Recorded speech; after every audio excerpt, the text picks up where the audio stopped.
It's July 6, Ukraine Media Center confirms starts its operation. My name is Vasil Samakhvalov, and we start our briefing. And our guest today is Natalia Humeniuk, head of the United Coordinating Press Center of Security and Defense Forces of the South of Ukraine. Good afternoon, Miss Natalia. Good afternoon. Glory to Ukraine. Glory to the heroes. Miss Natalia, you've told a lot today about the latest attack, the caliber missiles that targeted Lviv. This is why I'm not going to ask you about the news. What I'm going to ask is how the strategy of the Russian Black Sea Fleet has changed in the region. Well, globally, there was no change of strategy. They're just picking up the right tactics. They're trying to use their ammunition in the most efficient way. So they accumulated a number of calibers that they have used. It's a high precision weapon, and it's most likely used during the periods when they need to damage some critical infrastructure facilities of ours, some logistics centers, something that the enemy sees as the mandatory target to be damaged. But another remark is when the battle work is on, we have to take into account that the consequences can be quite damaging, and downing of the missile is a battle action again.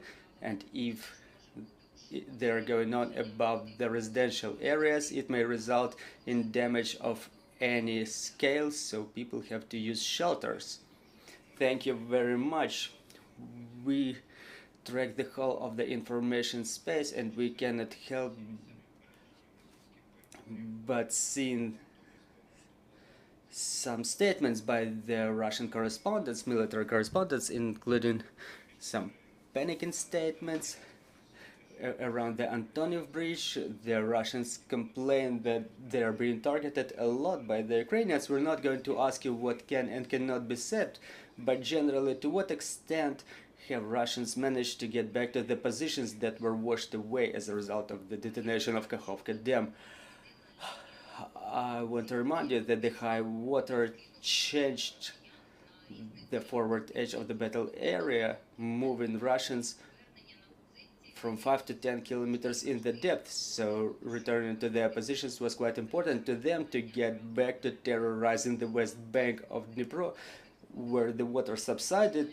They can come back. They start doing that. So they advance a couple of kilometers ahead.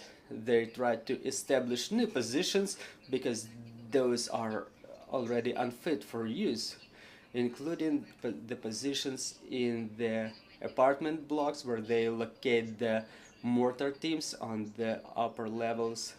And they continue their practice of terrorizing the peaceful population. For example, in the left bank, since it's lower in altitude than the right bank, and the condition there is substantially worse, the catastrophe, we can say, is still on there. The catastrophe set up by the enemy, by the way. So we know that they keep gradually coming back, and the intensity of the shellings tells us about that. They try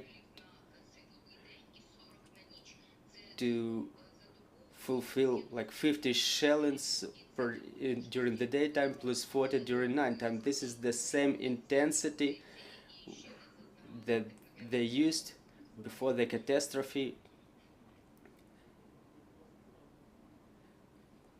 Let's listen to the questions from the floor. If we have any, Ukrinform, Natalia Molchanova. So can you please tell us what is the situation with the missile carriers in the Black Sea? What is the number of the ships that the enemy still retains in the Black Sea? The group of the ships deployed in the Black Sea is up to 10, but the number of missile carriers is less now.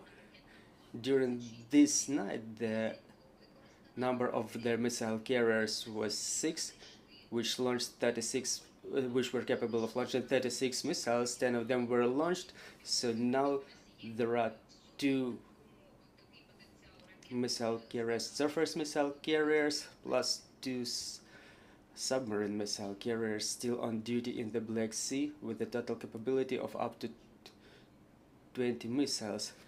Thank you very much. You reiterated that there is a mine hazard existing due to the detonation of the Kakhovka Dam.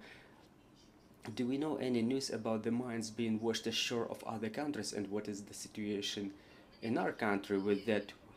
Well, honestly, we did not document any information about the mines being carried ashore of the other countries, but talking about the shores of Mykolaiv and Odessa region, we detected about 10 such mines. Not all of them were detonated in a controlled manner.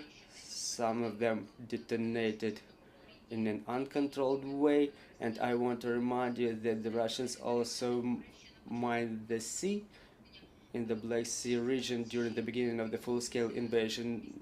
Now we also document some traveling islands of garbage that may contain such unpleasant and hazardous surprises. Also, some mines could drown and they will be washed out from the depth with the powerful storms that erupt in the Black Sea. Sometimes the weather is such that the sea is stormy at least once per week, and it means that there is still hazard in the shore area. My other question is regarding the Zaporizhia nuclear power plant. It's a hot topic lately, and there was information that the satellite images, using the satellite images, there were some additional objects identified on the roofs of the power blocks, and the head of the main directorate of intelligence said that the, so to say, that the passions subside in the Zaporizhia nuclear power plant. So can you please tell us to what extent are military deployed in the south ready to any developments of the situation? Well, given the fact that the enemy can continue blackmailing the security and defense forces in a number of ways, we may say that any suspicion of hazard is subject to disclosure, so people can take it into account in terms of protecting their life and health. The fact that the passions already subside around the Zaporizhia NPP is a result of the powerful work of our defense forces, of our intelligence, and our international partners who exercise the pressure on the terrorist state. We hope that the reason prevails, just like Ukraine will. I want to ask for a couple of details. The Kakhovka HPP was something that we could learn some lessons from, either good or bad. To what extent are the protocols developed in the military, in our troops, should the Russians resort to such act of terrorism? To what extent is every single soldier briefed on what they need to do in case of such emergency? Well, the troops are ready. They were ready to developments with the situation, to developments of the situation with the Kakhovka Dam, and due to that, we did not change our positions, we did not change the plans of our battle work, that we even continued after the detonation of the Kakhovka Dam, that Russians detonated with the desire to suspend our offensive. And in the same way, regarding the man-made disasters and nuclear safety, you know, there were talks about the Crimean Titan industrial facilities, so our troops are briefed and we won't change our plans of the battle work. Can you please introduce yourself? Al Jazeera English. Is there a Chechen special forces in Zaporizhia nuclear power plant, and what is their role in torturing the personnel and the civilians? Thank you for this question, but the internal procedures in the Zaporizhia nuclear power plant is not my competence, and the speaker of the operational command will give you more detail about that. If we have no more questions on the floor, we want to thank Ms. Natalia for the comprehensive information. Joining us was Natalia Humeniuk, the head of the United Coordinating Press Center of the Security and Defense Forces of the South, and we will see you at 2 o'clock. We will talk about the healthcare providers in the field of psychology and psychiatric aid, the dashboard for the doctors that will be necessary for the whole of our country. See you shortly.